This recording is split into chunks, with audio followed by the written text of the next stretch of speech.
It's Wednesday, July 27th. From inside the WTOP newsroom, this is the DMV Download, brought to you by the men and women of Steamfitters Local 602. Get an estimate and learn more at steamfitters-602.org. It's the middle of summer, so why are education leaders telling parents to get their kids vaccinated for the first day of school? WTOP's Kristi King tells us about the timing and more about DC's aggressive COVID vaccination policy. The message being hammered home is no shots, no school. We're going to enforce it. People, get your kids vaccinated.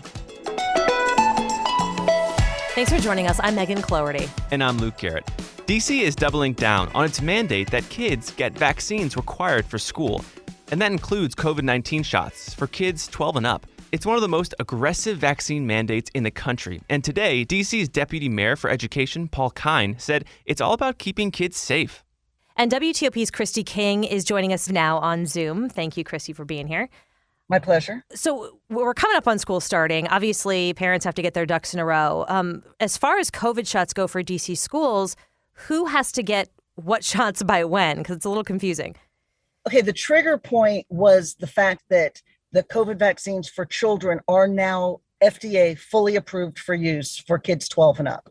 So the older ages of those children, they have to have proof of COVID vaccination to walk through the door day one, which is the beginning of school, August 29th.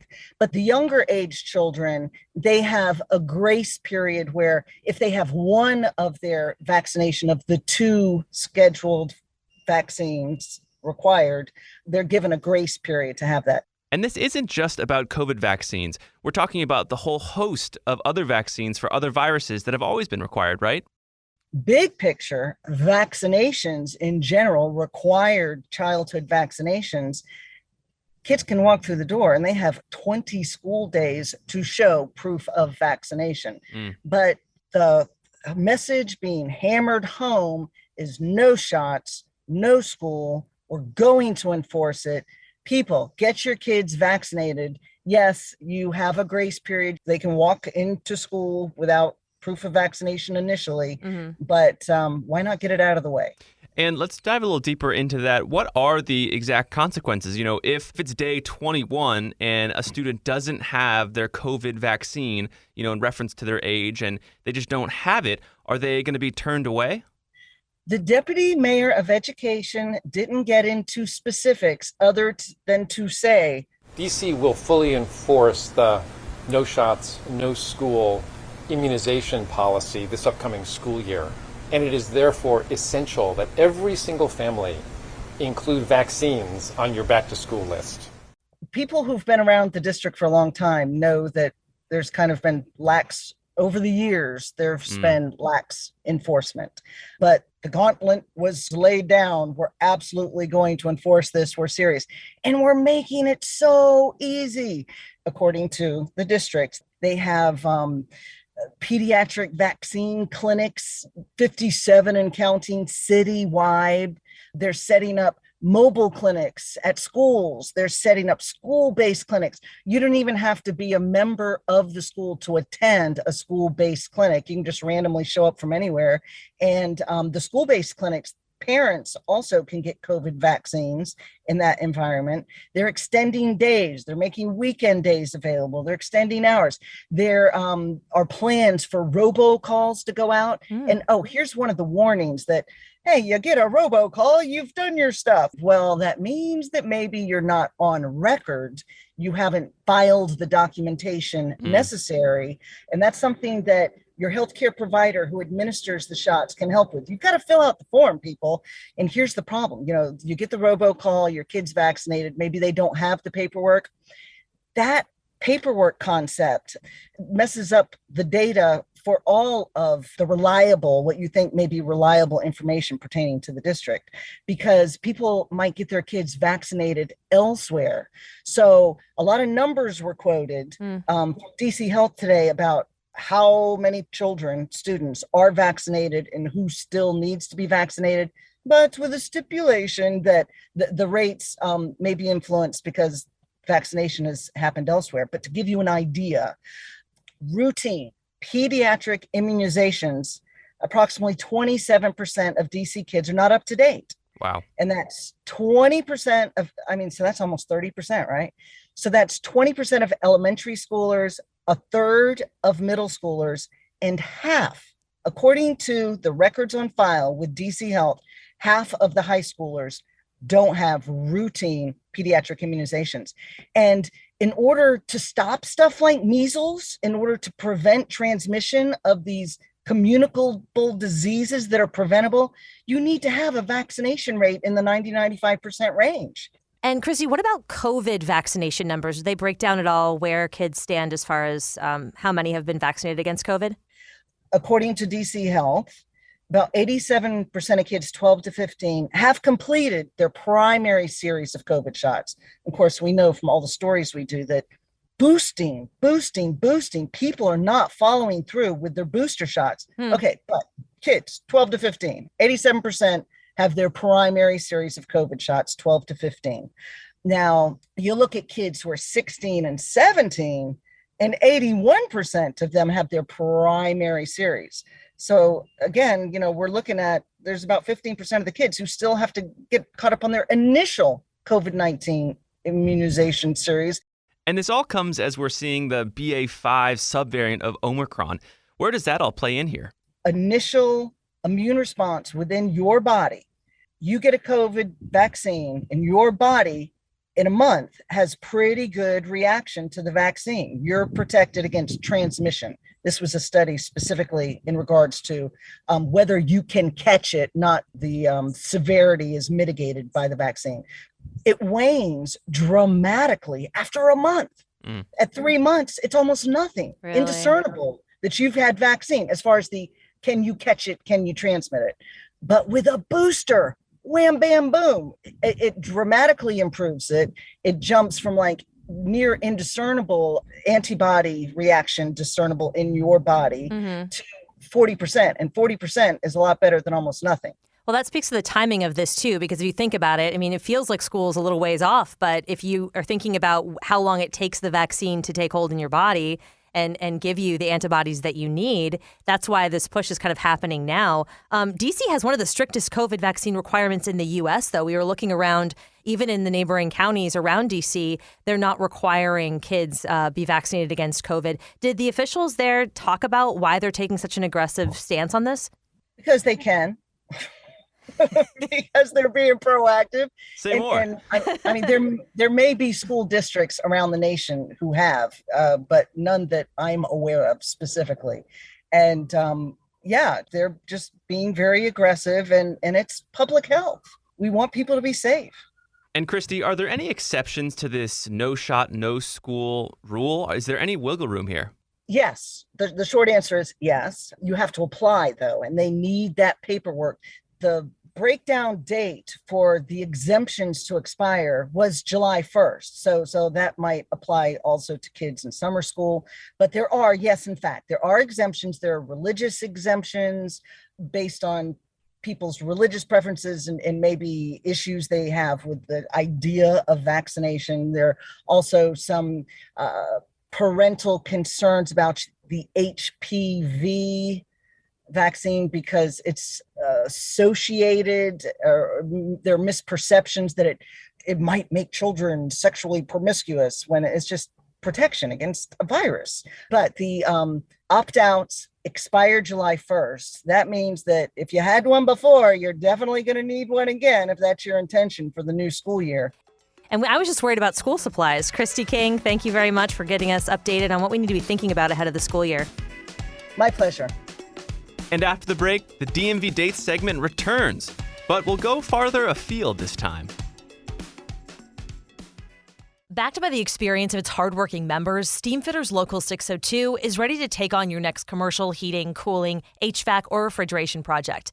Steamfitters Local 602 adds value to our community through its partnerships with local contractors and building owners, all while keeping the focus on improving the lives of its members and their families throughout the DMV.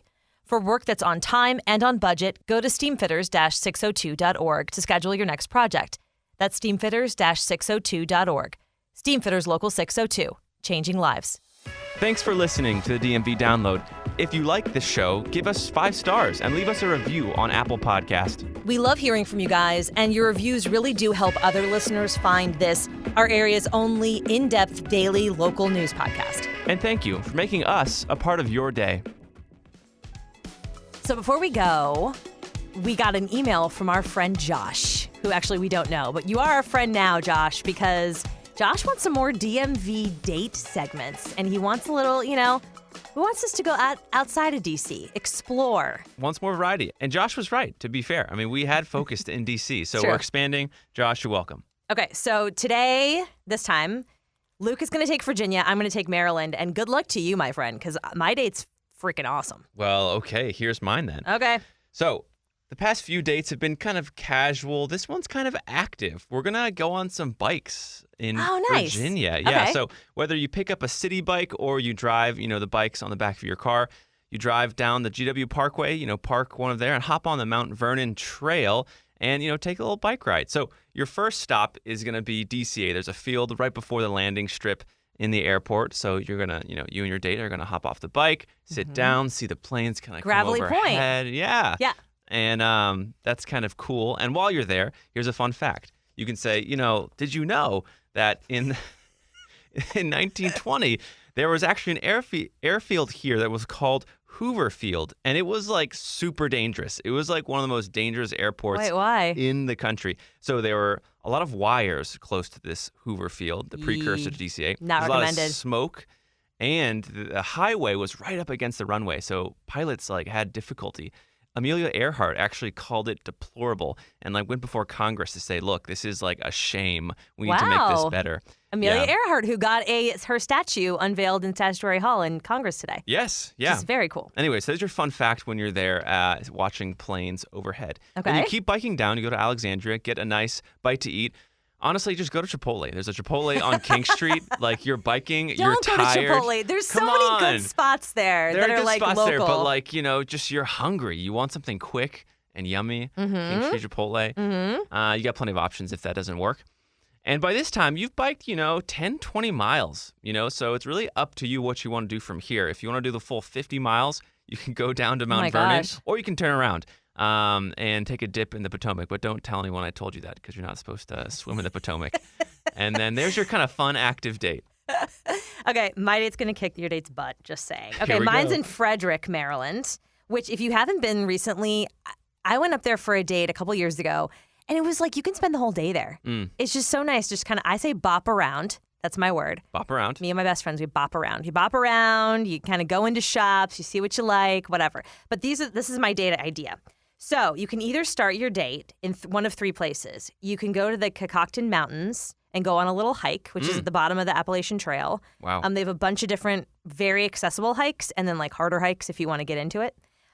You could go to the Crystal Grottoes Caverns and go subterranean and Oh, see all yeah. the Yeah, stalactites I've been there. and stalagmites. Those and are pretty sick. It's so cool. Yeah. I mean, it kind of seems like a dorky thing to do, but when you're in it, it's awesome. That's sick. And then another option is McClintock Distilling, which has been there for a really long time. There's a $5 tasting. You can take a tour for free, and they make their own vodka, gin, and whiskeys. So you could do a little Wow. tasty thing. Yeah. Then you go to dinner.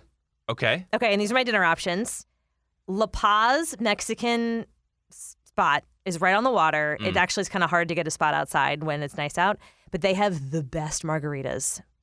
Not that I know from experience, Sounds like you do. but I do. And they have mango and raspberry. They're so good. Oh, that's delicious. Or you could go to this place called Firestone Culinary Tavern, which is in a 1920s era building that used to be a department store, but Ooh. now it's a restaurant.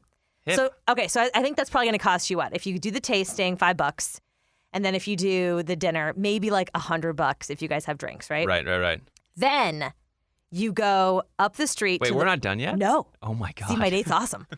You have to drive, though. But you go up the street to the Weingarten Center for the Arts, where they have the Washington Metropolitan Gamer Symphony Orchestra, Oh my gosh. who are playing there on Saturday night on July 30th at 7 o'clock. Whoa. And tickets for 2 people are $50. Okay. We did a story on them back in May. If you haven't heard, it's just it's a video game music concert.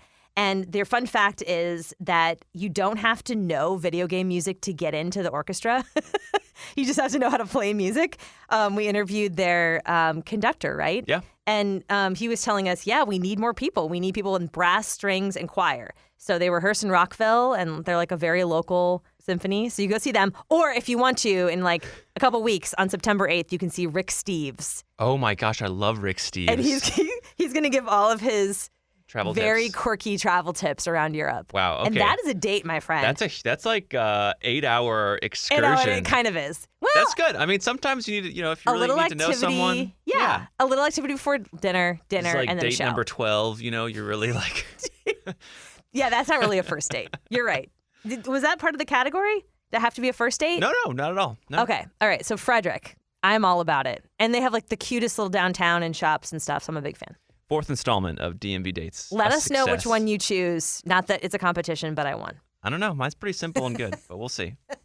And that'll do it for us today on the DMV Download. Thank you for listening. We are sponsored by Steamfitters Local 602. Our managing editor is Craig Schwab, and our music is by Real World. Give us a review and rate our show if you get the chance. And while you're at it, hit the subscribe button so you never miss an awesome show. You can find out more about this podcast and become one of our VIP listeners at dmvdownload.com. The DMV Download is a product of WTOP News. Listen on 103.5 FM in D.C., 107.7 FM in Virginia, 103.9 FM in Frederick, Maryland, online at WTOP.com and on the WTOP News app. Have a good date night.